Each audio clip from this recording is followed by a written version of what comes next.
विराटनगर के राजा परिमल सिंह अपने दरबार में बैठे थे। तभी दासी वैदेही ने खबर दी, महाराज की जय हो, रानी ने एक फूल सी बच्ची को जन्म दिया है। राजा ने प्रसन्न होकर गले की मोती की माला उतारकर दासी को दे दी। थोड़ी देर बाद ही दासी ने खबर दी कि रानी आपसे मिलना चाहती हैं। राजा पहुंचे। महाराज, मेरी बच्ची का ध्यान रखिएगा, शायद मेरे नसीब में बच्ची का सुख नहीं लिखा है।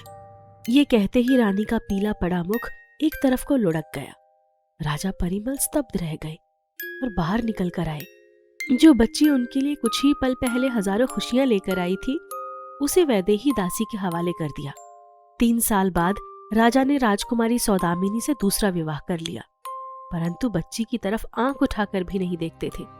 सौदामिनी ने कुछ दिनों तक वसुंधरा को बहुत प्यार किया, पर जब से उनकी अपनी बेटी हुई, वसुंधरा उनकी आंखों की किरकिरी बन गई। राजकुमारी वसुंधरा अब 17 बरस की हो गई थी। उसकी सौतेली बहन दमयंती और रानी सौदामिनी उससे बात भी नहीं करती थी। पिता तो पहले से ही उसकी तरफ से उदासीन थे। वसुंधरा को सिर्फ वैदेही ही सबसे अधिक प्यार करती थी। उसको वो धाई माँ ही बुलाया करती थी। उसी के सहयोग से वो सभी कलाओं में निपुण हो गई थी। एक दिन जब वसुंधरा अपने महल में कुछ दूर झील के किनारे बैठी हुई थी, तभी काश मेरी माँ जिंदा होती तो मेरे पिताजी भी मुझे प्यार करते। ये सोचते सोचते उसकी आंखों से आंसुओं की बूंदें गिर गई। उसी समय नीले पंखों वाली एक परी झील से निकलकर बाहर आई। वसुंधरा, अपने आंसू पोंछ लो, तुम्हारे साथ कुछ अच्छा होने वाला है। आप तो परी है ना, मेरी माँ मुझे भी अपने साथ क्यों नहीं ले गई?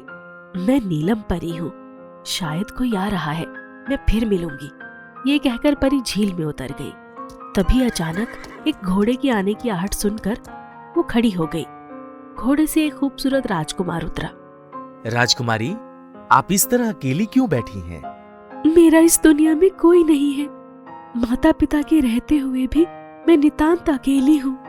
मतलब? वसुंधरा उस राजकुमार के सामने फूट फूट कर रो पड़ी और उसे सारी बातें बता दी।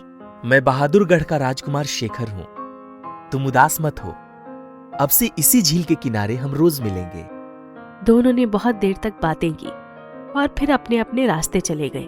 लगभग 1 साल हो गया। राजकुमारी वसुंधरा रोज झील के किनारे आ जाती और दोनों बहुत सारी बातें करते। दोनों एक दूसरे से प्रेम करने लगे। उनका प्रेम धीरे धीरे जन्म जन्मांतर के बंधनों में बंधने के वादों में परिवर्तित हो गया था। राजकुमारी, तुमने हमारी शादी के लिए अपने माता पिता से बात कर लिया? नहीं शेखर, पिताजी के सामने जाते ही मेरी हिम्मत जवाब दे जाती है। वो तो मेरी तरफ देखना भी नहीं चाहते।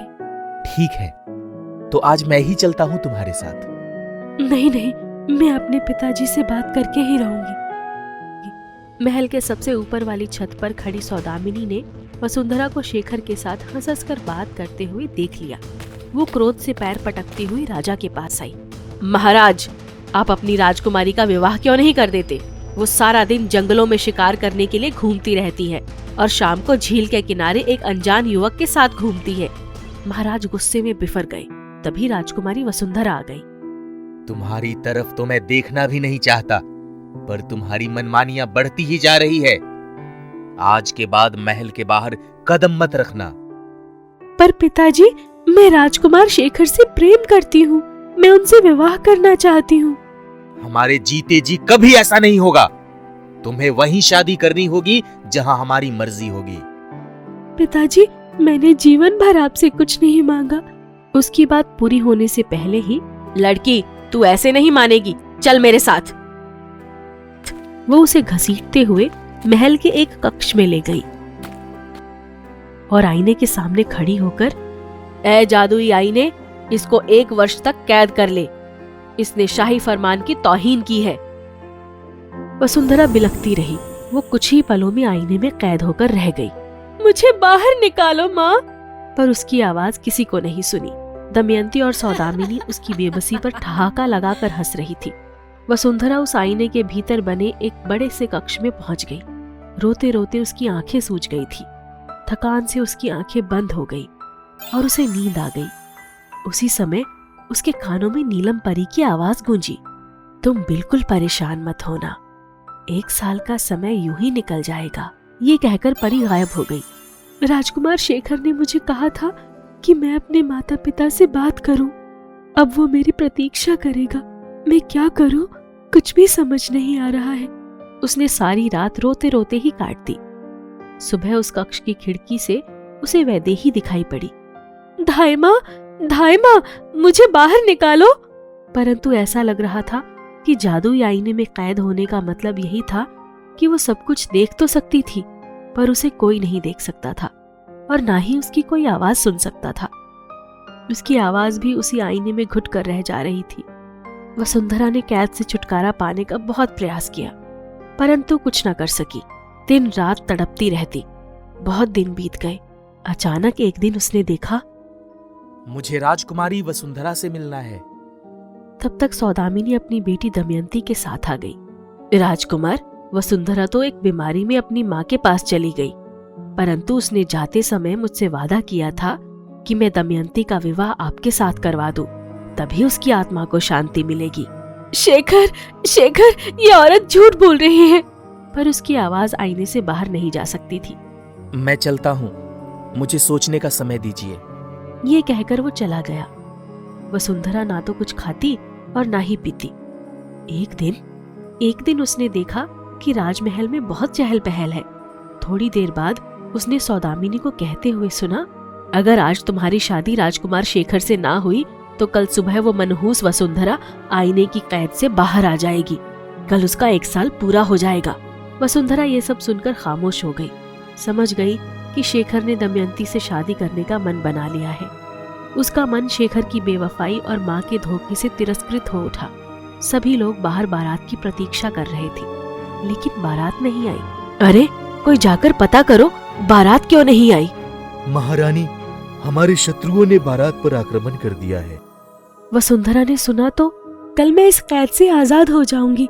तब राजकुमार से पूछूंगी कि उन्होंने मुझसे झूठे वादे क्यों किए थे। दूसरे दिन ही उसका सम्मोहन खत्म हो गया और वो भागती हुई झील के किनारे पहुंच गई, जहां राजकुमार शेखर उसे पहली बार मिला था। वहां राजकुमार शेखर को खड़े देखकर उसके आश्चर्य की सीमा न रही। वसुंधरा, मेरी वसुंधरा, तुम जीवित हो? तुम्हारी माँ ने तो मुझे बताया था कि तुम मर गई थी। शेखर, तुम तो पहले से ही जानते थे कि मैं किस जहन्नुम में जी रही हूँ। तुमने उनकी बात पर भरोसा करके दमयंती से विवाह की स्वीकृति भी दे दी। स्वीकृति तो मैंने नीलम परी के कहने पर दी थी। परी ने कहा था कि इस समय चुपचाप शादी की स्वीकृति दे दो। वो सब तैयारियों में व्यस्त रहेंगे, तब तक मैं कुछ सोचती हूँ। कल बारात के समय किसी दुश्मन ने आक्रमण नहीं किया था। वो सारा नीलम परी का सम्मोहन था। मैं तो कल सुबह से ही यहीं बैठा हुआ हूँ। क्या? उसी समय झील से निकलकर नीलम परी आई। अब तुम्हें माता पिता के पास जाने की कोई आवश्यकता नहीं है। उसने तुरंत जादू की छड़ी घुमाई और शादी का मंडप तैयार किया। शहनाइयां बजने लगी। दोनों के शरीर पर सुंदर सुंदर वस्त्र और आभूषण आ गए। पंडित जी भी आ गए। दोनों की शादी हो गई। नीलम परी ने आशीर्वाद दिया। नीलम परी, आपने मेरा जीवन बदल दिया। मैंने तो सोचा था कि मैं आईने में कैद ही मर जाऊंगी। राजकुमार शेखर वसुंधरा को लेकर अपने राज्य वापस चले गए।